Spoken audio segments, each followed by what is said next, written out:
в связи с трудностями нам часто приходит ассоциация с неудачей. То есть если много трудностей, значит, я неудачница или неудачник, да? Вот. Так вот, я бы спросила себя, а считаешь ли ты, что трудности всегда связаны с неудачами? И тут бы я сама себе ответила: нет, потому что неудача помогает нам выиграть. Потому что если неудачей воспринимать наши ошибки, просчеты, если воспринимать неудачей безответственное поведение или прокрастинацию, то да, тогда да, это трудность непреодолимая. А если считать, что ошибки – это наши уроки, а безответственность всегда можно преодолеть и сделать, сделать так, что я понимаю, что я сама отвечаю за свою жизнь. А если лень свою принять как, может быть, желание отдохнуть, то уже неудача перестает быть неудачей. И я понимаю, что, преодолев какие-то ошибки, я обучаюсь новым урокам, и я вырастаю, и это уже не неудача. Неудача – это когда я махнула на себя рукой, когда я перестаю расти, когда я перестаю двигаться вперед, когда я перестаю узнавать что-то новое, когда я каждый Божий день перестаю общаться с теми людьми, которые мне дороги.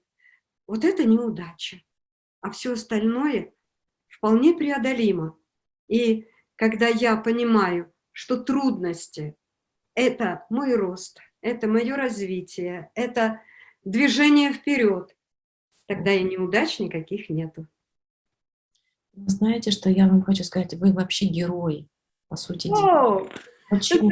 Потому что в таком возрасте вы переехали-то, вам было уже за 50 лет, да, когда вы переехали в Америку? 54 мне было. 54 года. Мне вот скоро будет 50 лет, и я уже себя чувствую такая, вы знаете, уже такая подуставшая, так скажем. А вы в 54 года, это уже героизм. По сути дела, в таком возрасте, или я ошибаюсь, нельзя это слово называть героизмом. Вы знаете, Женара, я думаю, что это все индивидуально. Это все индивидуально, я не чувствую себя в каком-то таком возрасте, который бы мне не, который бы мне мешал реализовывать то, что я хочу. Ну да, вот скоро мне, скоро постучатся мои 65 без стыда и совести. Но, знаете, я к возрасту отношусь так, что за ним нужно следить. В каком смысле? Ну, мы не становимся моложе, организм наш действительно стареет, и нужно заглядывать туда, что со мной не так, где я должна помочь сама себе, своему организму. Да, за этим я должна следить. Но зацикливаться на том, что мне 65, и вот как-то мне не так, вы знаете, этого нет. Этого нет, и никогда я об этом не думала, что возраст может как-то мне помешать чего-то достичь. Вы знаете, я в Украине работала, я ушла из компании в 53 года. Я была самой старшей в нашей молодой компании, которая насчитывала где-то более 2000 человек. Я была самой старшей. Вот. Я не чувствовала этого возраста. И люди, которые вокруг меня были, мои сотрудники, они тоже не ощущали, что я каких-то там преклонных лет, да? Вот. Мне кажется, это все идет изнутри. Вот чисто ментально я ощущаю себя на 35. Вот. А чисто физиологически, ну, наверное, немножко, наверное, немножко старше, потому что вот палец начинает болеть, там еще что-то начинает болеть. Но это чисто такие, знаете, возрастные вещи. Вот. А ментально я ощущаю себя тоже где-то лет на 30-35. И я не озадачиваюсь подсчетом лет. Только в том смысле, чтобы не запускать себя. Понимаете, да? Вот. Да. Но что в этом возрасте уже, ну, знаете, эйджизм никогда я не испытывала на себе, вот дискриминацию по возрасту никогда не испытывала. Ну, тем более в Америке. Это вообще возраст здесь вообще... Знаете, и в Америке, и в Украине тоже. Ну, либо ты позволяешь, чтобы к тебе относились, как, терпеть не могу этого слова, как к возрастной женщине, да, либо ты себя преподносишь так, что к тебе, ну, невозможно относиться так, как ты себя чувствуешь. Вот. Я чувствую себя на 35, но я слежу за собой. Вот. И В жизни не скажешь, что вам 65. Я думала, вы чуть постарше меня, потому что вот, ну, как-то вы какая-то юная. Вот вы понимаете, вот даже общение вот я чувствую, что я как будто разговариваю со своей сверстницей. У вас вот юность, она вот присутствует. Вот вы говорите 65, и я удивилась. У меня сейчас просто... Я хотела сразу сказать: «Нет, нет, не говорите, это даже не так на самом деле». А знаете, в чем дело еще? Я думала над этим, потому что ведь я сравниваю себя и тоже со своими сверстницами. Очень многие сверстницы мои пессимистически смотрят на себя, на свой возраст. Да? Я думала об этом, и я пришла к выводу, что очень важно жить в ногу со временем. Очень-очень важно быть в настоящем. Вот время-то летит, мы еле поспеваем за ним. Нельзя оставаться в прошлом. Вот. Нужно интересоваться тем, что происходит здесь, в этом мире, в котором мы живем. И если я чего-то не понимаю, нужно не отмахиваться, нет, я этого не понимаю и не собираюсь понимать, а стремиться это понять, осознать, что такое происходит в мире и как это может мне помочь лучше, качественнее в нем жить свою жизнь, понимаете? Вот. Я с радостью общаюсь с моей внучкой, и от нее очень много беру. Очень много беру от своих детей, от сына, от невестки, да. От моих друзей, достаточно юных людей. И я знаю, что у них можно многому поучиться, и я не стесняюсь этому учиться. Мне кажется, вот это самое главное. Как только мы застрянем в своих годах, как только мы начинаем думать: о, а вот тогда было намного лучше, круче, а вот тогда я чувствовала себя такой классной, я была такая молодая, красивая, вот, а что сейчас? Вот, все. Вот они и покатились под горку ваши годы, но не только годы, но и умения, навыки, ваша мотивация, ваша энергия. Только настоящее нас питает жизнью, а значит, нужно жить настоящим. И не забывать о себе. Вы самое главное, я недавно смотрела ваш пост в Фейсбуке, вы писали о том, что надо жить так, чтобы ты был счастлив. И тогда от себя это счастье будет распространяться на всех. Совершенно верно. Знаете, что я сюда вкладывала? Он называется «Любить и делать для себя». Когда вы любите для себя так, что из вас это не потому, что вы должны любить, не потому, что вы обязаны, потому что бабушка, мама, друг, а потому что любовь эта живет в вас, она выбирает из вас. Вот тогда это имеет смысл. Делать, вот мы с вами сейчас беседуем, не для того, чтобы вот вам сделать приятное, да, или тысячам подписчиков сделать приятное, а потому что мне нравится доносить вот эти истины, мне нравится в этом жить, мне нравится в этом купаться, и мне нравится говорить людям об этом.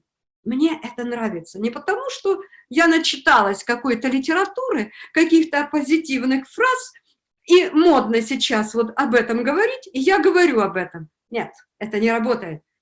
Вот, я этим живу. Жить для себя, любить для себя, делать для себя. Это не себялюбие. Это то, что вы без этого просто не можете. И тогда вы получаете такой фейерверк обратной связи, и ваша любовь распространяется по всему миру, а прежде всего к тем людям, которых вы действительно любите, и они не сомневаются в этом. И вам доказывать ничего не нужно, потому что вы светитесь этой любовью. Вот что я имела в виду, понимаете? А я подумала в вашем Фейсбуке, да, вот в вашем пост, так скажем, который был в Фейсбуке, вы имели в виду то, что когда ты начинаешь забывать о себе, думаешь, вот моя семья, дети, тогда ты начинаешь как бы думать о том, кто ты в этом обществе. А вот надо так жить, чтобы от тебя, вот, например, как вам сказать, надо так в полном смысле этого слова жить, чтобы все видели, что ты счастлив. И тогда это счастье как бы как лучи распространяется на всех. Это правильно? Это так? Но приблизительно так. В общем-то, это совершенно другая уже тема, и она не поместится в наше интервью. Тема счастья, она тоже мне очень близка. И для семьи тоже важно жить, но когда это в тебе, когда ты без этого не можешь, а не потому, что ты семейный человек, у меня 3 детей, свекровь, родители, и я должна о них заботиться, вот, и уже ты себя не помнишь, не знаешь, вот, и это не работает. А вот я живу для семьи, потому что я без этого не могу, понимаете? Вот что я имею в виду. Когда я продолжаюсь в каждом из них, когда все они – это часть моей жизни, и я делаю для них не потому, что должна, а потому что я без этого не могу. И вот это тоже составляет мое счастье, понимаете? Вот. Потому что мне это нравится. Да, да, правильно. Вот это самое точное слово. Мне это нравится. Мне нравится жить для семьи. Мне нравится писать книжки. Мне нравится давать интервью. Мне нравится разговаривать с людьми. Мне нравится... Вот понимаете? Вот все, что с вами происходит, когда оно вам нравится и идет из сердца, вот тогда... Тогда оно чувствуется, когда вы счастливы, тогда и дети чувствуют это счастье. Конечно, Это переходит на психологический уровень, и дети в этом конечно. счастливы ваши. И те, кто окружает вас счастливы, они думают, ага, она счастлива, значит, и мы должны быть счастливы, значит, все хорошо, все замечательно. Ну, как бы, не знаю, я считаю, что я распространяю это счастье вот в своей семье, потому что, ну, я не скажу, что я центр семьи, но все равно, как бы от меня, даже от моего лица, от моей мимики лица очень многое, что значит для людей. Если я хожу нахмуренная, мне обязательно спрашивают, а чего ты такая нахмуренная, что случилось? Я говорю, да, так, просто мысли. А потом своя улыбка, своя естественная улыбка. Я говорю, мне нравится, тем, чем я занимаюсь, мне нравится, я люблю это. И улыбка сама собой приходит. Я думаю, вот. Чудесно. И люди Это чудесно. И что характерно, при этом мы не устаем. Но если вы захотите об этом поговорить, мы можем встретиться еще в следующий раз, потому что из интервью в интервью рождаются все новые и новые темы. Я хочу вас поблагодарить за участие, за то, что вы приняли участие в моем интервью, потому что на самом деле все эти советы, которые вы даете, не только как практикующий психолог, я в первую очередь вас вижу как моего драгоценного, ценнейшего гостя, который, ну, дает такую информацию, которую, ну, наверное, даже в книгах вы не увидите, потому что человек рассказывает о своем жизненном опыте, приобретение через свой жизненный опыт. Это самое важное. Спасибо. Вот. Спасибо вам большое, Людмила. Хочу еще раз поблагодарить и сказать вам до свидания, хороших выходных вам. Сегодня суббота. Вот. И до следующей встречи. Да, спасибо. Спасибо, Жанара.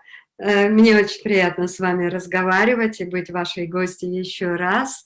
И спасибо вам, дорогие подписчики, что вы были с нами. Приходите, мы с радостью с Жанарой с вами побеседуем еще. Всего вам самого хорошего. До свидания. До свидания, друзья. До свидания.